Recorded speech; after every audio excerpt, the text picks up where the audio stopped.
Income করেছে, মাথার ঘাম পায়ে ফেলে মাঠে ফেলে 300 টাকা রোজে তার ছেলেকে পড়িয়েছে, তারপরে ছেলেটা চাকরি পেয়েছে। আজকে দুর্ভাগ্য তার ছেলেরও চাকরিটা বাতিল হয়েছে এই তৃণমূলের এই নেতাদের দুর্নীতির জন্য, অন্যায়ের জন্য।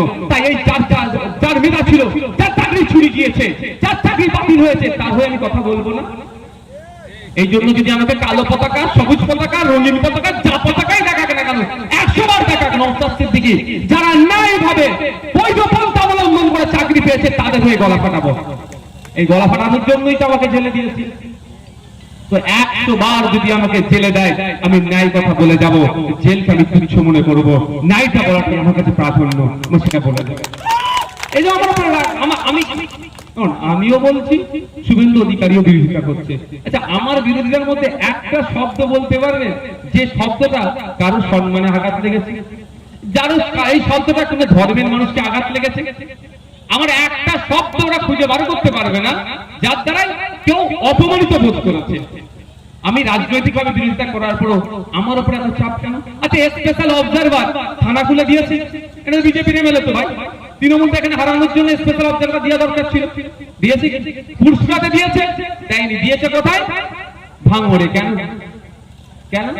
ওরা চায় না কোনদিন কোন মুসলমান শিক্ষিত, আমি শিক্ষিত নিজেকে বলছি, বোঝানোর জন্য বলছি, কোন মুসলিম প্রশ্ন করুক।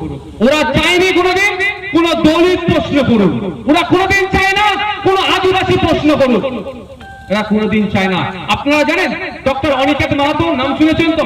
অভয়াকাণ্ডের সময় যে কজনের নাম উঠেছিল মানে প্রতিবাদী হিসাবে, ডক্টর অনিকেত মাহাতো ঝাড়গ্রামে। তো ওই ডাক্তার অনিকেত মাহাতো কুর্মী সমাজের, ও কলকাতাতে এসে আন্দোলন করবে, আন্দোলনের নেতৃত্ব দেবে, ও ছোট জাত, মানে এইরকম একটা ঘৃণা, ওকে কি মাওবাদী বলে দিয়েছিল। এই ঘৃণা দিয়ে এরা রাত্রে ঘুমায়, ওই জন্য আমাকে সহ্য করতে পারে না।